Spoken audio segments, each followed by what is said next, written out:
Alright guys, and welcome to another video. Today I'm going to be talking about the most overpowered leveling and farming build that I've managed to find in Amazon's new world. In my opinion, what makes a really good leveling and farming build is stupidly good AoE damage and the ability to be able to survive multiple enemies at once so that you can actually do that damage in the first place. And the build, that is the build for the job, is definitely the Warhammer.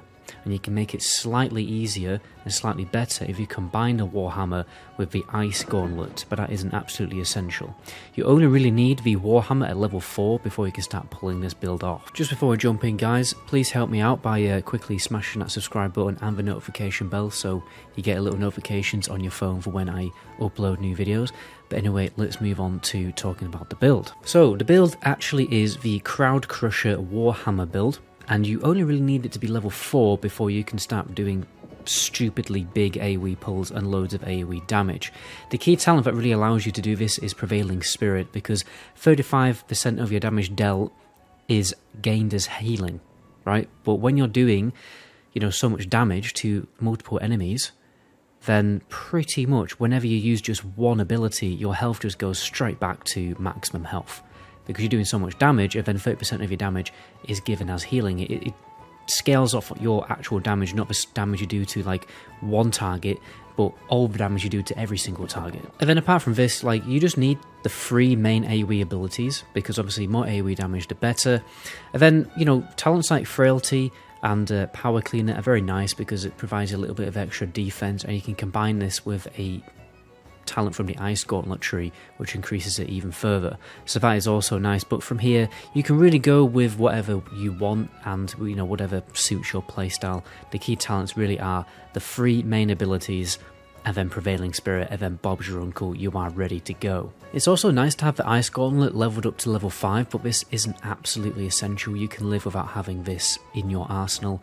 What I would recommend though is either using the Ice Gauntlet or the Fire Staff to basically help with pulling enemies. Because what happens when you're pulling enemies, you'll be able to see by the background footage right now, I'll throw some up. What happens is, when you're running around, some enemies will reset if you walk too far away from their spawn location.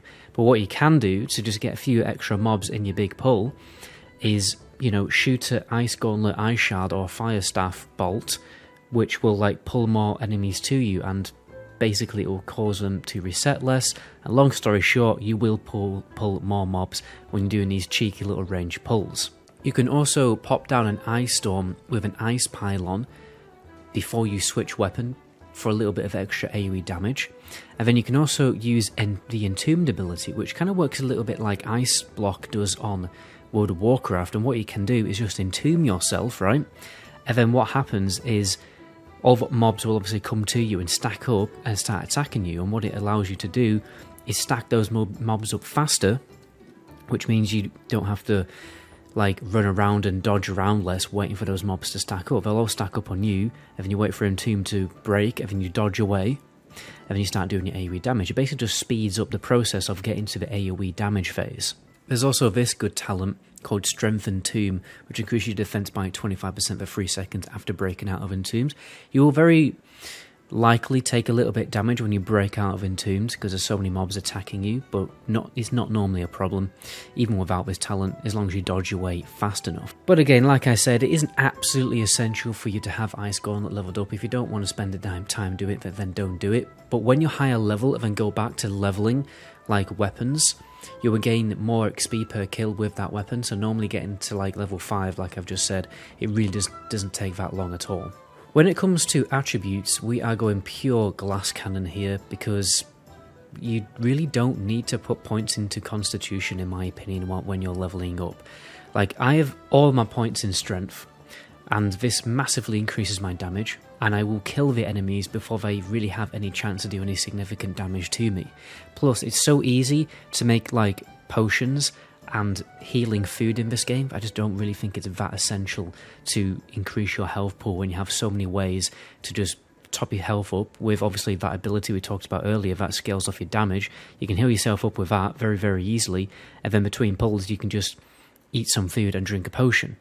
Right now I have I have 71 weak healing potions, and they're just so easy to make.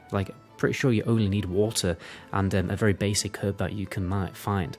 So I've not really found myself in enough trouble to justify, you know, speccing into Constitution. So I'm just going full strength, particularly as, you know, when you scale your strength up higher, you get little mini bonuses like you can see here. Stamina damage from melee weapons and light and heavy attacks increased by, you know, 50%. And here is a little bit of extra damage on heavy attacks as well. You will be using heavy attacks a lot on this build when your abilities are on cooldown. Normally your abilities are enough to just kill the mob, so to be honest. So yeah, you get all these little perks by leveling up your strength rather than putting points in strength and constitution. When it comes to my gear, I've basically done the exact same thing. So let's go to my character. All of my gear is just pure glass cannon. It is just full on strength. What I found the best thing to do is to just buy kind of cheap gear on the auction house, which has, you know, maxed out strength stat. Depends on how expensive gear is going to be, you know, when the servers actually do go live, but I found this to be the most effective, you know, thing to do. If you don't want to do that though, what you can do instead is obviously pick the faction gear and then get the little emblem that makes it strength and constitution stats. But yeah, as you can see, everything is just full strength. And same with my weapon, it has 15 strength. I've always go for the highest weapon damage weapon that I can find. And I've also got a, you know, crystal on there that converts 20% of the damage to void damage. I would recommend getting a crystal in there, or, you know, whatever you want to call it, a gem or a crystal in there as soon as possible, because it always provides a nice damage bonus. Overall, just focus on getting as much strength as humanly possible and stay at a light equip load, because that obviously increases your damage by an extra 20%, which is pretty essential for this build.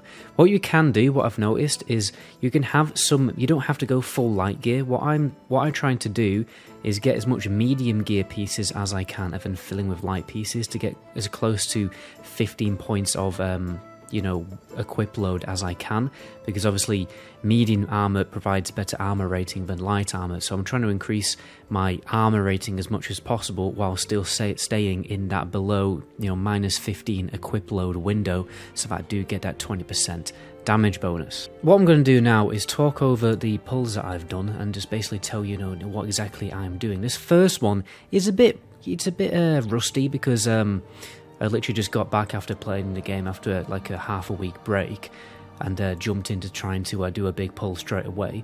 So I'll tell you the kind of mistakes I'm making in this build, but nonetheless, in this pull, I pulled the most amount of mobs that I do out of any of the other pulls. So basically what I'm trying to do in the opener is use my ice gauntlet to pull as many mobs as I possibly can, you know, without making the mobs reset. Here I'm putting down the ice pylon, and then I'm putting down storm, and then I'm going into the block, whatever it's called, we'll just call it ice block for now. I'm letting the mobs stack up, and what I'm going to do is roll away straight away to avoid all that damage, and then I'm miskey binding, so I ignore that part, and then I'm switching to my hammer as soon as I can, and then I'm going to start doing some abilities, which obviously is going to, as you can see, my health pool is just going up straight away, and all these AoE abilities are just basically wrecking all of the mobs, and then I'm just finishing them off with heavy attacks. Doesn't really matter what order you use your abilities, to be honest, because you're just going to get the mobs down anyway. But as you can see, that was quite a bad pull, because I left it with not that much health left. But as you can see, you can very quickly top up your health anyway just by using health food and potions. Now let's look at another pull. Let's look at like a more refined pull with less enemies.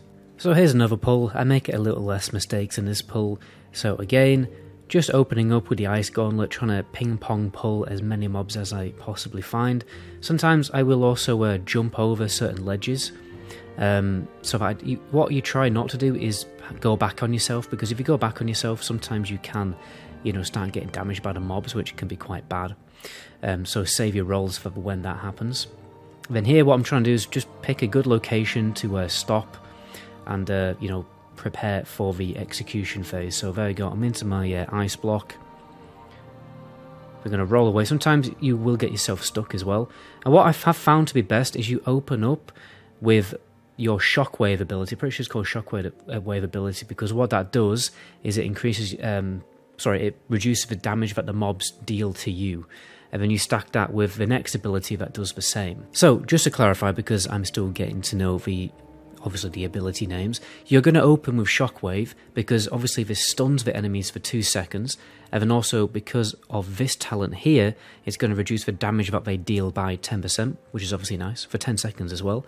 And then you're immediately going to go into a Clear Out because you've got them all stacked up together, and you got them all stunned. Clear Out's like the least AoE ability. They need to be like closer together. It's only a 4-meter range. So it's nice to use that when they're all stacked up together. Normally when you finish using that ability though, they will kind of spread out a little bit. And then also when you use this ability, you increase your defense by 10%, so that's also very nice.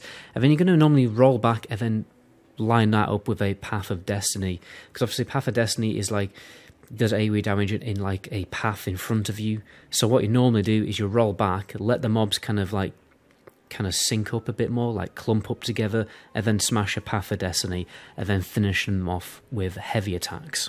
And that's pretty much all I have to say about the build. Obviously, it is very important to stay stocked up on your travel rations and your basic potions, like your weak health potions, because this will allow you to basically just eat a health ration, pop a potion, and then go and do another big pull. And as you can see with those pulls, sometimes I'm getting like 720 experience in one pull at level 24, so you really cannot complain at that. It's going to allow you to basically probably complete some quests in one pull. So you go to an area, you're going to do a quest, and you can get that quest completed in one pull, which is just ridiculously overpowered, in my opinion anyway.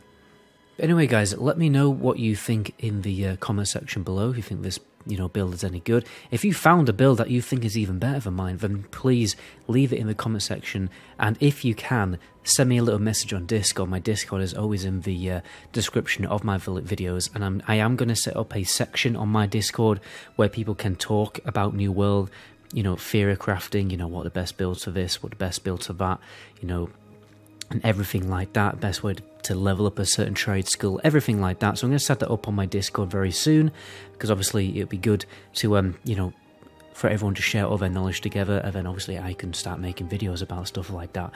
But anyway, my name is MetaGoblin. To my next video, ciao.